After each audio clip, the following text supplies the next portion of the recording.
What's up, people? I am back tomorrow. I'll set aside time, and we'll do the Def Leppard not Def Leppard, Twisted Sister video. But I feel like I had to get this one out. I watched Blade last night, and man, and that's gonna be the review.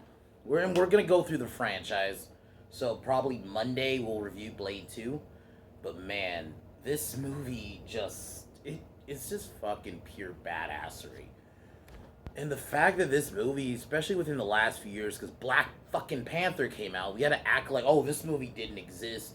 Black Panther's the movie, the first black superhero movie. And I get people were trying to make excuses like, oh, that's not what we mean, or it's because Blade's not a real superhero. I literally heard that one.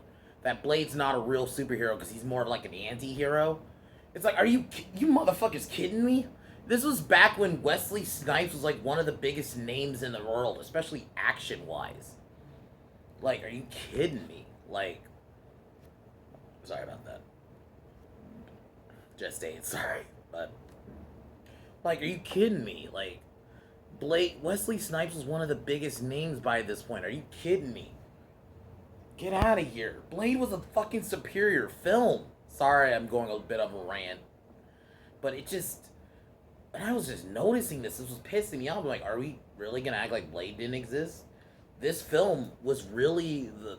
I get people try to say it started the comic book movie craze again, but I feel like X Men did. The problem was because this first one was not marketed as a superhero movie, unless you knew Blade was a Marvel character. This was just marketed as like you watch that first trailer.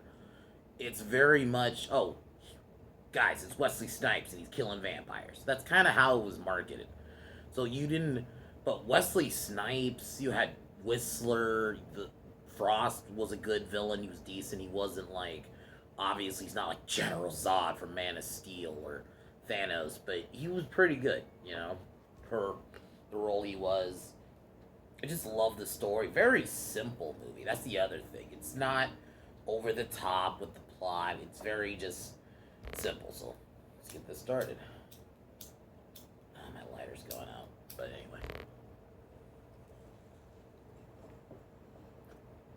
anyway, let's get started. So this movie opens up with Blade's mother, who was attacked by a vampire, played by Sanaa Lathan, who was also an AVP. And she basically gave birth to him, and then she ends up dying. And why I put it in quotes is I'll get to later. So, I'm assuming this film came out in 1998, so I'm assuming it's set in 1998. Jump to 1998. Probably one of the greatest openings in a comic book film was we see these two people are going to a secret like vampire party. And man, it starts off like you don't know what's going on, like, because it starts off like this couple going to this club, and it starts off like that. Then the blood sprinklers kick it, and my god, I remember watching this movie as a kid, and that part scared me even before like the violence and shit. Just seeing them all covered in blood, my god, that got me. That imagery got me as a kid. But like, man, and then they all start trying to eat this one dude. They clearly were going to sacrifice him, and then Blade shows up, and my god, his introduction in this film is fucking badass. Like, the guy runs through the entrance, and you just see Blade's feet, and then he just looks up. It's like, oh shit, shit's about to go on. Shit's about to happen, and then bam, Blade just starts fucking up a bunch of vampires. The choreography, the weaponry he's using, just the blood sprinklers go, and the kind of like techno-y dubstep. I don't know about dubstep, but like techno-y music. Because it was the late 90s, so they were going to always have that like techno-sounding music. But man, he was just wrecking vampires.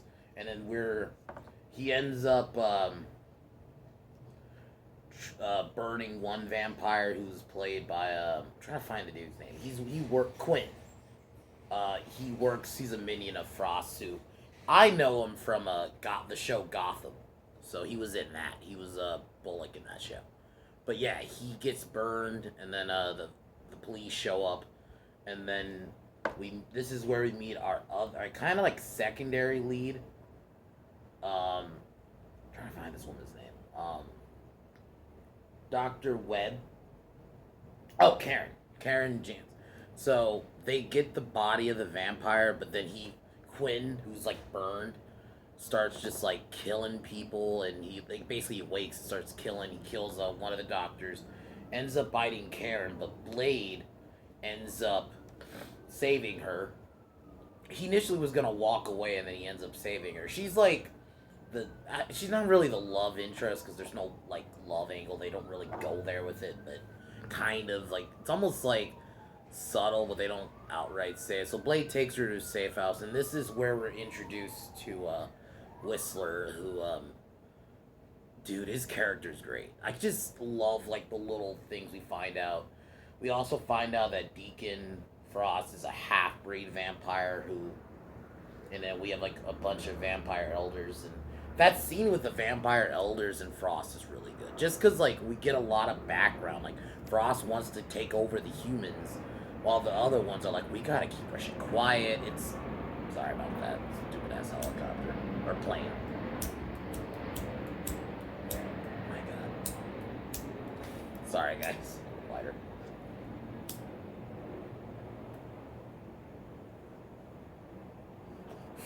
Accidentally burned myself.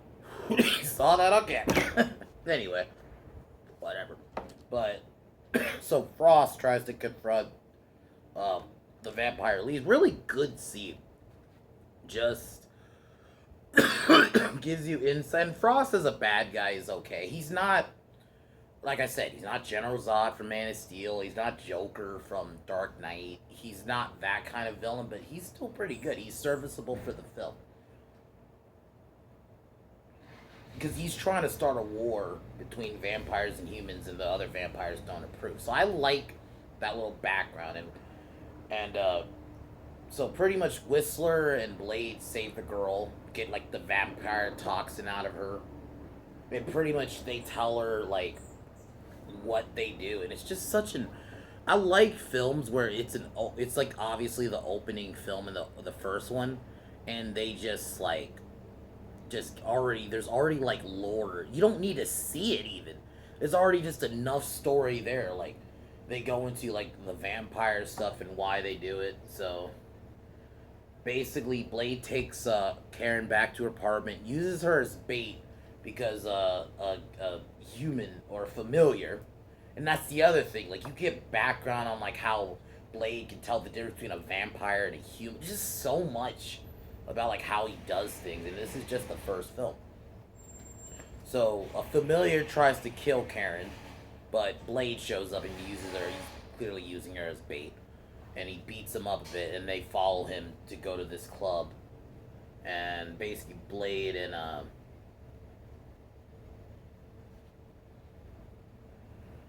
so like yeah, we find out vampires have a vampire Bible, like their own little like it's so much lore, and that's the other thing. This film's not too long. It's only 120 minutes, so it's exactly 2 hours, which is it doesn't feel like 2 hours. Honestly, it goes by, but like you get a lot of lore in 2 hours, and so and then you get also it's shot well, like the night scenes, like it has like almost a little gothic feel to it, a little bit, not too much. Like obviously, not like the Nolan, not the Nolan, the Burton Batman '89, or that's maybe what they use, and maybe a little bit of The Crow, because The Crow's another one where you have like that very gothic feel. So you got a little bit of a gothic feel in this. So Karen and Blade go to the bar, not the bar. They go to the vampire club, and basically they torture one of the vampires that is there.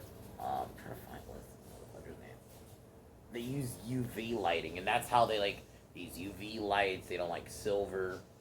So a pearl, this really fat vampire. I mean, it's really funny, this torture scene almost. And while this is happening, Deacon Frost kind of almost reveals his plan. He wants to become the vampire blood god.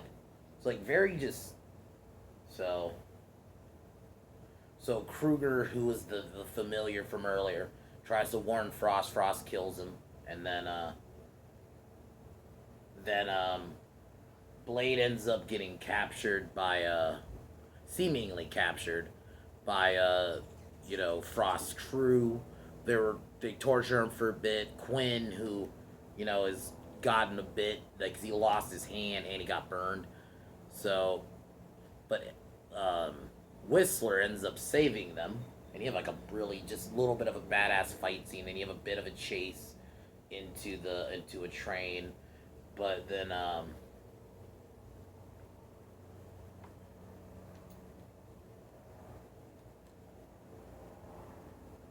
so they end up. I think fucking Quinn loses his arm again, but you have a cool little action chase into the subway. Really cool little scene. But Blade, Whistler, and Karen manage to escape. Karen basically gives Blade more weaponry, and throughout the film, you learn that Blade needs a certain like vaccine that like helps him like um, kind of cures bloodthirst. So, but and then we have a scene where Frost and Blade. Frost wants to use. This is where Frost reveals his plan to him, but also wants him to join him. And then obviously Blade says no. He also has like a human girl, like using her as leverage. Then he throws her, and then Blade saves her. And then Karen and Whistler are back at the hideout. Quinn's crew arrives and basically kidnap Karen and then brutalize Whistler. I think basically they infect him. Blade comes back, and then Blade has to. He helps Whistler kill himself, and you think, oh, he's gone from the film, and then he comes back in the second one for sure. But that scene, it's just really sad, and who knows? Maybe they initially were gonna kill him because you gotta remember, they didn't know they were gonna get a sequel. They didn't know how well it was gonna be received. God damn it, loud ass plane.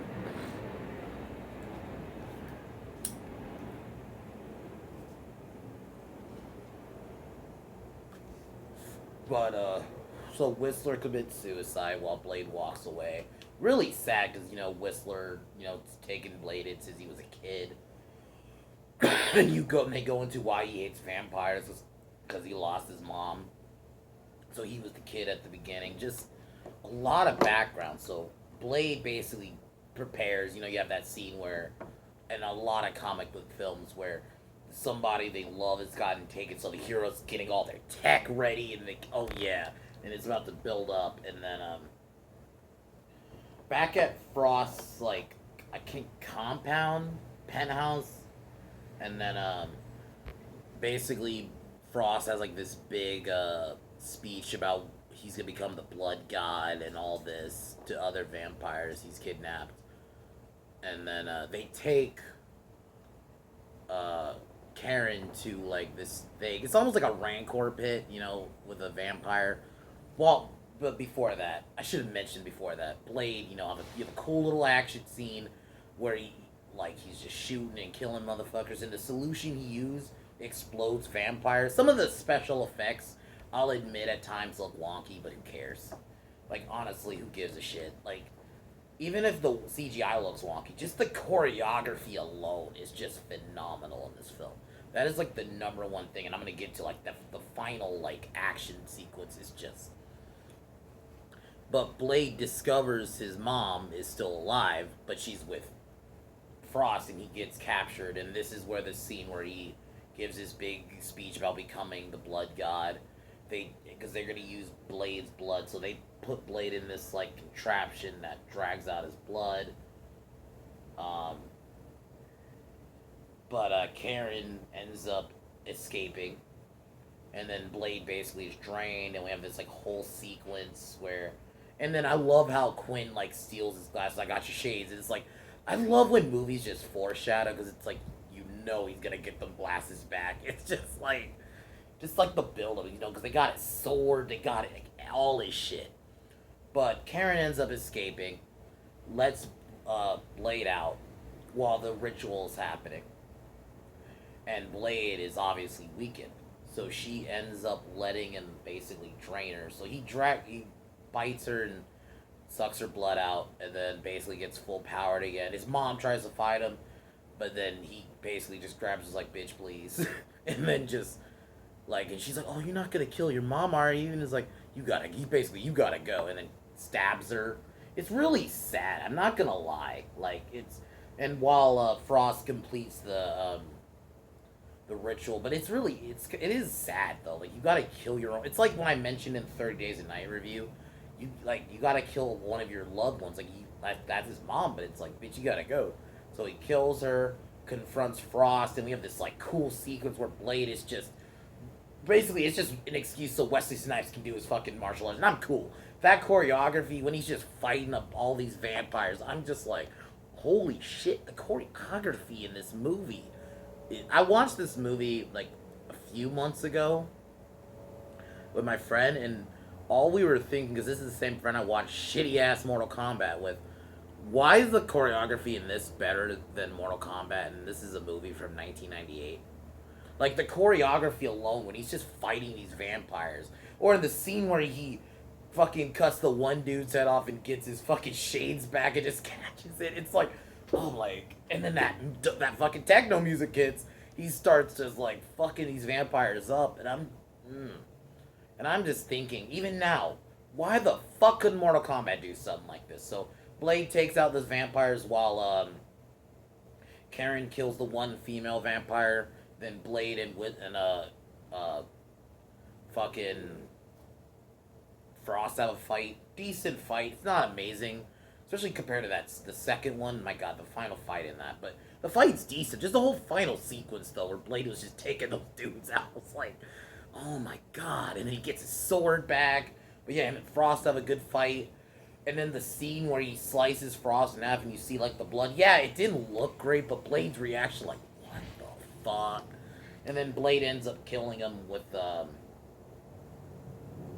he kills him with one of the syringes that Karen gave him, and then he blows up, and then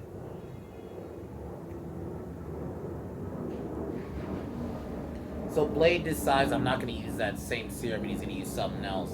And then the film basically ends with another vampire in Moscow, and Blade confronts. Like, it was just like, it was smooth. Like, this movie is fucking phenomenal. This is how you do a comic book film. Not even just a comic book film. A film.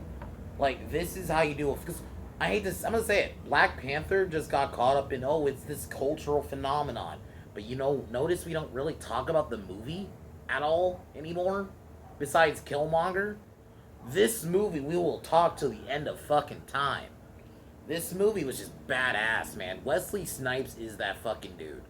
And the fact that people wanted to act like this didn't exist. Are you kidding me? And then just, Whistler was such a good character. That father figure. It just, Karen was an okay character. She wasn't, like, major, but she was good. And then just some of the effects were, wonky at points, but just Frost was a good bad guy. He even kills one of the vampire elders. I should have mentioned that, but yeah. He kills one of the vampire elders by, like, basically burning him alive in the sun. Like, it's just... Frost is a good villain for the film. And I just think, like, the little gothic / techno-y feel to it works. And just, like, that intro with Blade just...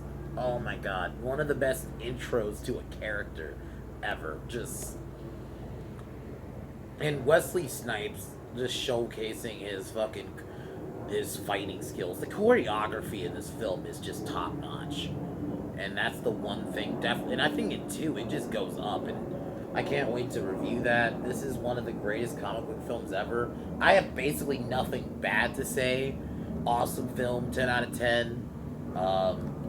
One of the films that like opened the door for Marvel, because then obviously 2 years later we got X-Men, the first one.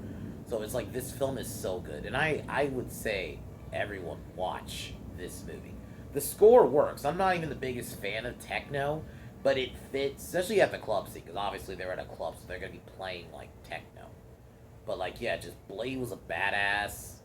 No weird shit. He wasn't a badass. They didn't try to market this film. Oh, this is a cultural revolution for black people. No, this is just a badass film with a badass character, and this is why we're still talking about it 20, 23 years later. That's what makes this film great. So sorry. So yeah, this film is awesome, and I did take a lot of shots at Black Panther, but I'm sorry, fuck that movie. But this movie is phenomenal. So I advise everybody to watch it. I can't wait to watch Blade 2 again, because dude, the action in that. So the next two are gonna be really positive. Blade 3, I'll say it. It's not good. I don't hate it as much as other people do. I think there's some decent scenes in there, but yeah, it's not good. So, but yeah, Blade is a 10 out of 10. Tomorrow, Twisted Sister video, and then Monday, Blade 2 review.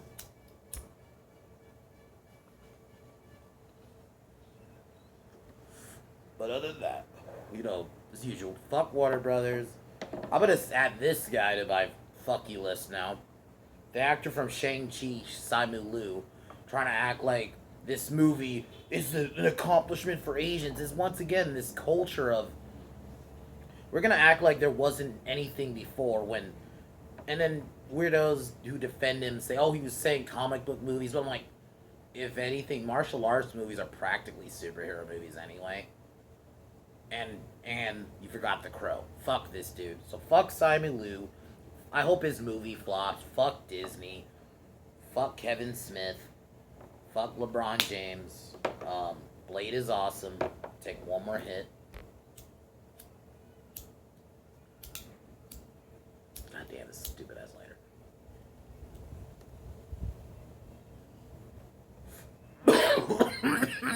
As usual. Talk to you guys next time. Peace.